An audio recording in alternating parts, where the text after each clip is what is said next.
नमस्कार दोस्तों, आपका स्वागत है मेरा इस चैनल में जिसका नाम है मनी लेंस। मनी लेंस में हम बातें करते हैं शेयर मार्केट से जुड़े हुए खबरों के बारे में। तो चलिए शुरू करते हैं। तो आज हम देखेंगे एक ऐसे स्टॉक्स के बारे में जिसका आईपीओ अभी फ़िलहाल कुछ ही दिनों पहले आया था और वो अपने आईपीओ से लगभग अब 50% नीचे आ चुका है। जी हाँ, हम बात कर रहे हैं फिजिक्स वाला लिमिटेड के बारे में। तो इसके बारे में थोड़ा सा आज एनालिसिस करेंगे और देखेंगे कि आने वाले समय में इसका क्या हाल हो सकता है। यदि आप इसके निवेशक हैं तो इस वीडियो को लास्ट तक ज़रूर देखें, और नहीं भी हैं तो जानकारी के लिए ये वीडियो ज़रूर देखें। लेकिन उससे पहले आपको बता दें कि इस चैनल पे दिखाए गए हुए जितने भी स्टॉक्स हैं उनका इन्वेस्टमेंट से कोई लेना देना नहीं है। आप अपना ड्यू डिलिजेंस लगा के या फिर अपना दिमाग लगा के और अपने फाइनेंशियल एडवाइजर से मिल के ही आप किसी भी कंपनी में निवेश करें, वही आपके लिए अच्छा होगा। तो चलते हैं, देखते हैं फिजिक्स वाला लिमिटेड के बारे में जिसका आईपीओ कुछ ही दिनों पहले आया था और लगभग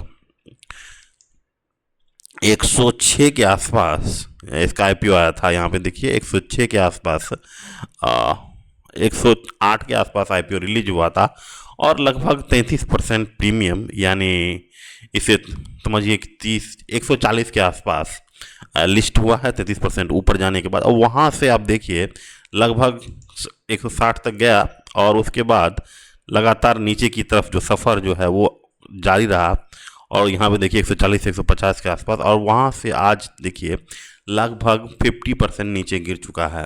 तो आखिर ऐसा क्या बात है जो लगातार ये 50% गिरते जा रहा है और आने वाले समय में और गिरने का संभावना है, उसको हम बताएंगे कि क्यों गिरने का संभावना है। आगे इस वीडियो में देखते रहिएगा।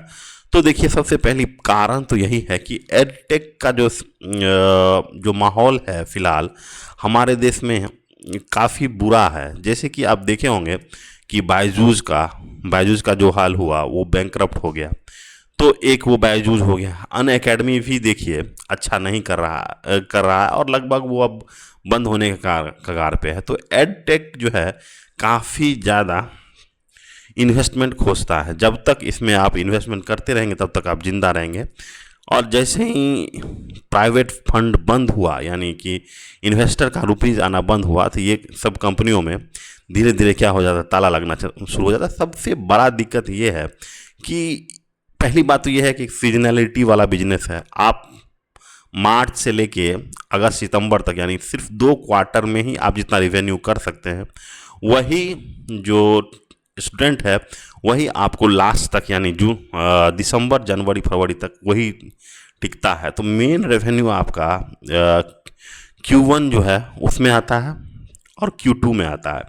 तो ये सबसे बड़ा इसका सीजनैलिटी आता है। तो Q1 और Q2 जो है, यानी मार्च से समझिए मार्च से अगस्त सितंबर तक जो समय होता है वही इनका मेन रेवेन्यू कमाने का समय होता है। उसके बाद लगातार ये क्या हो जाता है, इसका रेवेन्यू लगातार कम होते चला जाता है क्योंकि बीच बीच में बहुत सारे लोग इसको छोड़ेंगे। और दूसरी बात ये है कि इनका सबसे बड़ा टक्कर जो है अनऑर्गेनाइज सेक्टर से है। हमेशा अनऑर्गेनाइज सेक्टर इतना ज़्यादा, क्योंकि अनऑर्गेनाइज सेक्टर जो अपने पार्टिकुलर जो एरिया है उसमें भी आप देखिएगा कि कहीं ना कहीं आप किसी भी प्रदेश से आते होंगे और उसके एक ज़िला से आते होंगे, तो वहाँ पे कहीं ना कहीं आप देखे होंगे कि एक एडुकेशन का हब होता है जिसको लोग बहुत अच्छा से जानते हैं। प्राइवेट टीचर होते हैं और एक दो अच्छे टीचर आपको मिल जाएंगे जिनका उस शहर में नाम होता है, एक दो अच्छे स्कूल्स हो जाएंगे जो जिनका उस पूरे एरिया में नाम होगा। तो लोग प्रीफर करते हैं कि वो प्राइवेट जो हैं, जो इतने दिन से नाम है, उन पे ही ट्रस्ट करते हैं ज़्यादातर। और ये नया नया जो आया है फिजिक्स वाला, वो इसमें क्या है कि मार्जिन बहुत कम है।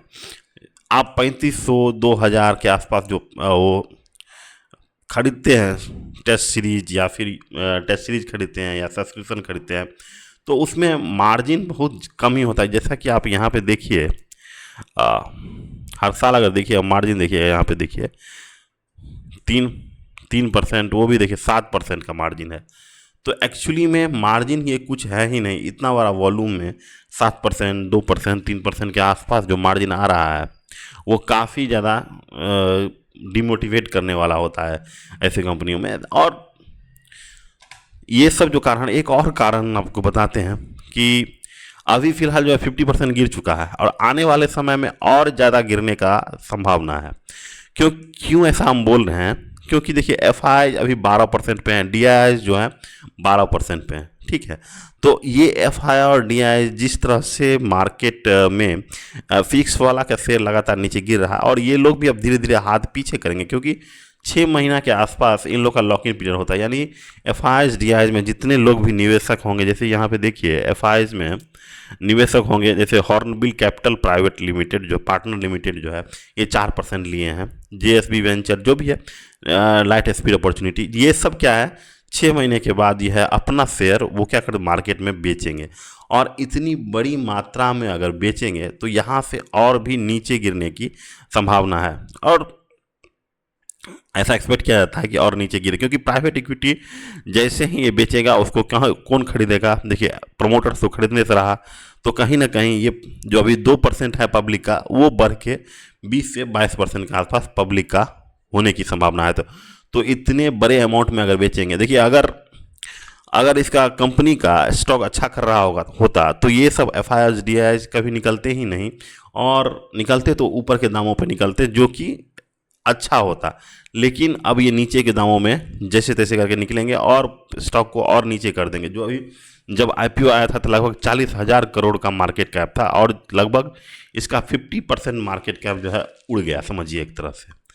तो जिस तरह से हाइप बना हुआ था फिजिक्स वाला का, वो हाइप अभी फिलहाल चला। लेकिन अब जो है जैसे कि फिजिक्स वाला के कॉन कॉल पढ़िएगा तो उसमें बताया गया कि हम K-12 बिजनेस मॉडल पे जाते हैं, मतलब कि किंडर गार्डन से 12 का जो बिजनेस है, क्योंकि इन लोगों का डिमांड जो है बॉटमलेस, एक इसको बोलते हैं बॉटमलेस ग्रोथ होता है। यानी कभी इसका बॉटम बनता है, हमेशा कहीं ना कहीं आपको कुछ ना कुछ लोग जरूर मिल जाएंगे। जैसे कि कहीं स्कूल खोलेंगे तो 1000-1500 करके विद्यार्थी जो है उनको मिल जाते हैं।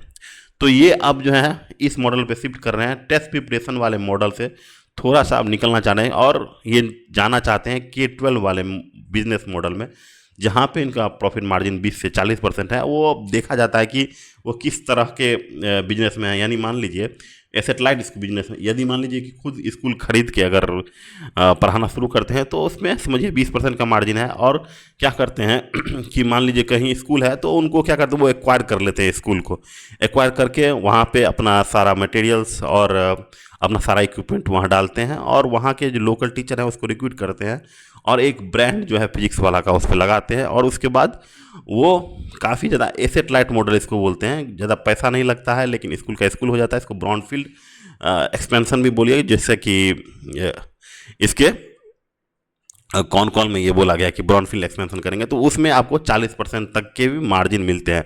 तो फिजिक्स वाला अभी फ़िलहाल वही मॉडल अपना रहा है और वो ज़्यादातर अब देख रहे होंगे कि पहले सिर्फ टेस्ट सीरीज और 12th नीट IIT JEE इसी का तैयारी करवा रहे थे, लेकिन अब जो है रीजनल लैंग्वेज में भी कंटेंट बना रहे हैं और जो खासकर रीजनल बोर्ड के स्टूडेंट हैं उसको भी फोकस किया जा रहा था। मतलब हर तरफ जो है ये हाथ पाँव मारा जा रहा है पैसा कमाने के लिए, लेकिन इसमें फ़िलहाल ना कोई ROE है ना कुछ, क्योंकि पैसा बना ही नहीं, ये लगातार जो है लॉस में ही जा रही है।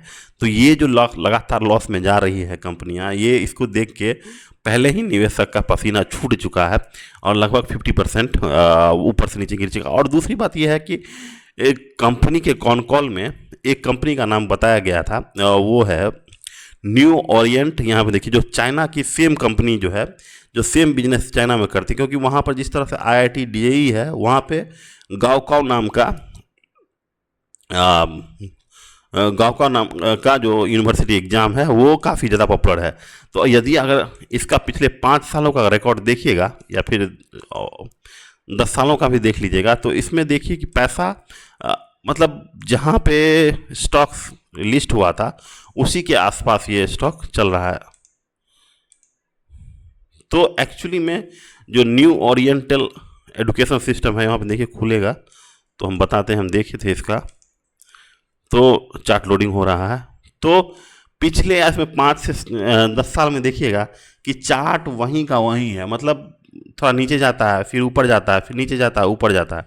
तो एक्चुअली में हमेशा 5 साल से वहीं का वहीं है। खुल जा भाई।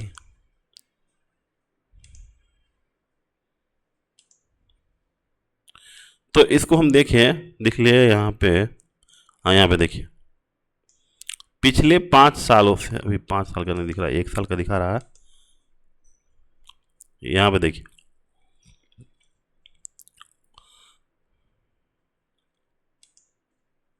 पिछले 5 साल का देखिए यहाँ पे।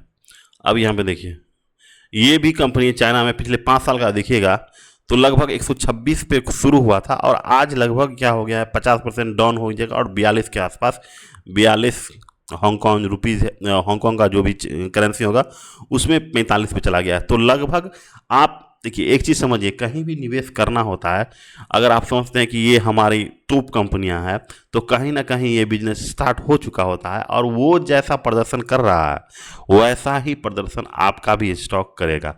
कोई भी कंपनी स्टैंड अलोन कभी बढ़ती नहीं है, कभी काम नहीं करती जब तक कि आपका उसका कंपटीटर यूएसए में देखिए या फिर कहीं और ग्लोबली देखिए वो कैसा परफॉर्म किया, क्योंकि ये मॉडल वो लोग पहले लगा चुके होंगे। ये जो अभी हमारा फिक्स वाला कर रहा है ये मॉडल वो लोग यूज कर चुके होंगे और फिर भी देखिए उनका जो स्टॉक्स है, जो निवेशक हैं वो पैसा नहीं बनाए हैं पिछले 5 साल में, यानी 2022 के आसपास ये कंपनी बॉटम बनाई है, उसके बाद से थोड़ा बहुत ऊपर नीचे हुआ, लेकिन लॉन्ग टर्म में ये पैसा नहीं बना के दिया है। तो मुझे ऐसा एक्सपेक्टेशन लग रहा है कि फिजिक्स वाला भी लगभग सेम टू सेम वैसा ही करेगा और जब तक कि प्राइवेट इक्विटी जो है ये इसमें से निकलेगा नहीं तब तक इस कंपनी का जो गर्मी है या फिर इस कंपनी में जो बॉटमिंग आउट होने की संभावना है वो अभी और भी है। ठीक है कि जब तक एफ और डी कंप्लीटली निकल नहीं जाते हैं तब तक इसका बॉटम ऑन बनना मुश्किल है। अब देखते हैं कि आने वाले समय में जो फिलहाल अभी इसमें बोला हुआ कि ईरान इराक का लड़ाई हो रहा है, ये भी हो रहा है, वो भी हो रहा है, तो इसके कारण ओवरऑल मार्केट गिर रहा था, इसी कारण फिजिक्स वाला भी गिर रहा था। लेकिन ऐसा बात नहीं है क्योंकि पब्लिक सेंटिमेंट एडुटेक कंपनियों पे अच्छा नहीं है, जिसके कारण आप देख रहे हैं कि मार्केट में इसका शेयर लगातार नीचे गिर रहा है। तो ये आज का मेरा एनालिसिस रहा है। अगर आपको अच्छा लगा तो चैनल को ज़रूर से लाइक शेयर और सब्सक्राइब कर दीजिएगा और इस वीडियो को अवश्य लाइक अपने दोस्तों के साथ शेयर कर दीजिएगा। अगर कोई भी क्वेश्चन रहा तो इसको आप नीचे कमेंट्स ज़रूर करें, हम उसका आंसर देंगे। Thank you, have a nice day.